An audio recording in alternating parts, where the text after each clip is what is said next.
Mistakes. Sometimes we make them and it's okay. But in this video, I'm gonna share with you 3 solutions to some mistakes that we made on a recent project. And make sure you stick around at the end of the video because I'm gonna share with you a mistake that cost me 4 G's. If this is your first time to the channel, welcome. And if you are back, I'm excited to have you, but I am a little uneasy because I'm gonna point out some mistakes that we made on one of our recent projects. But you know, through the mistakes, we're gonna learn some things together and we're all gonna be better for it.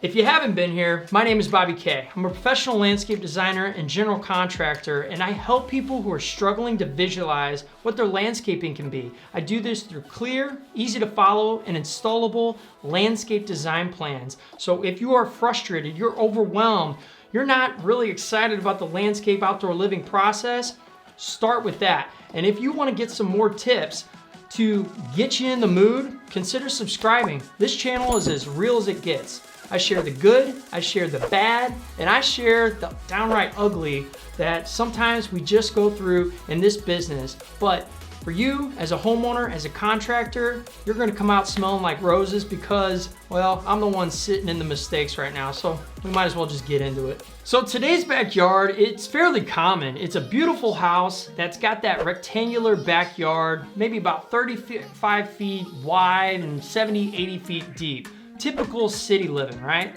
But in order to transform it into a yard that's more usable, we gotta address the problems.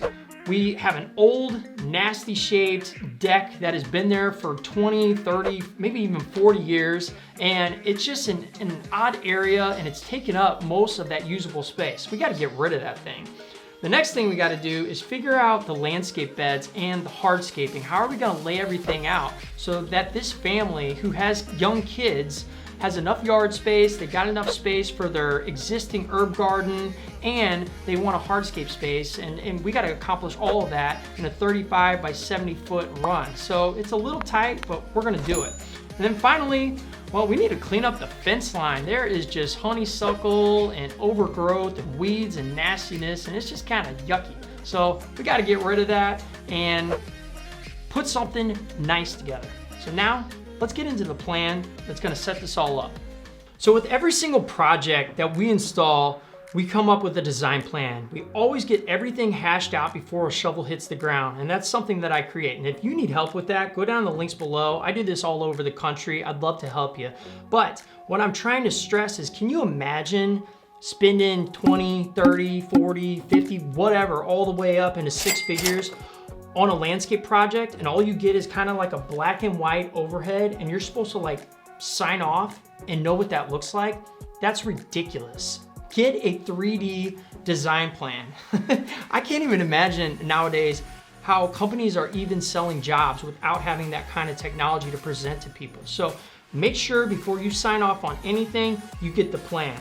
As you can see, we put together a plan for this. The install went off without a hitch, except for these little problems that I'm going to share with you. So let's reveal it, and we're going to start diving into the mistakes and just kind of own up to it and move on. So as you can see, the first problem we had is we had to take out that old deck. So we created a beautiful patio that's got a lot of really cool interest to it. It's got a sailor border around it, and then we inserted a fire pit on the outskirts, and it's just definitely freed up the space.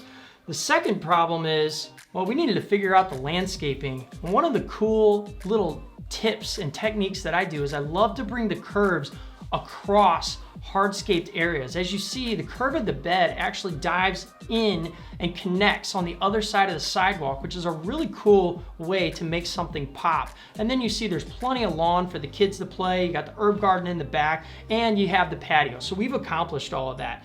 Finally, we got rid of that old fence with all the honeysuckle and the weeds and the overgrowth and yuckiness, put in a new fence, and we even put a little fence around the HVAC, which hides that, so it balances it out in the design. But now, it's time to get into those mistakes. As you see, we talked about the hardscaping, we talked about the patio and the fire pit, but here's the mistake. Look on the edge of the patio. Do you honestly think that a couple of chairs can be sat over there? There's not enough room. It's pretty much a one-sided, one vantage point fire pit, And that's not the point. The point is to get a bunch of people around it. So that's a little design flaw. That's number one. Second thing is I kept too many of the existing elements. We were trying to hit a budget with the client, and my honest opinion is this would have looked so much better if they had taken out the old concrete walkway and not done the steppers as a transition over to it and just done everything in pavers. I know it would have cost more, but if I had just talked to them a little bit more in depth about the finished product and what it would stand out like, I think we would have had a lot more success. And I just feel like this is a mistake. The last thing is, well, we mixed a little bit of color in here. We tried to get a little crafty, and if you look at the windows, you'll see they're kind of two-tone. You get this light and dark. And then if you look at the stoop, the deck and the stairs going down, you've got a light railing and a dark stepping, like fascia and treads, and the material that you're walking on is dark. I think we should have just gone either light or dark because it looks a little busy in my opinion, but you know, let me know in the comments what you think. And the final granddaddy mistake of all of this was something you can't see in the design, but it was definitely seen a couple months later after the project happened. What happened was we disconnected all the downspouts. We always put our downspouts in PVC and we run the water away.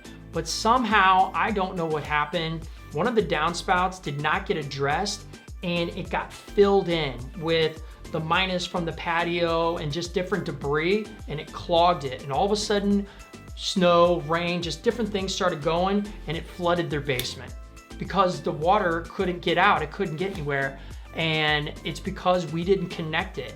And I know it's an honest mistake, but you know, it was expensive. It cost me $4 grand to clean up their basement and kind of redo the plumbing and make sure everything was snaked out, got a realtor involved. So it's just a darn headache, and it leaves a bad taste in the homeowner's mouth. And of course, that's not our intention. But I paid them instantly, took care of it. That's what a good contractor is gonna do. Gonna own up to your mistakes and just bite the bullet.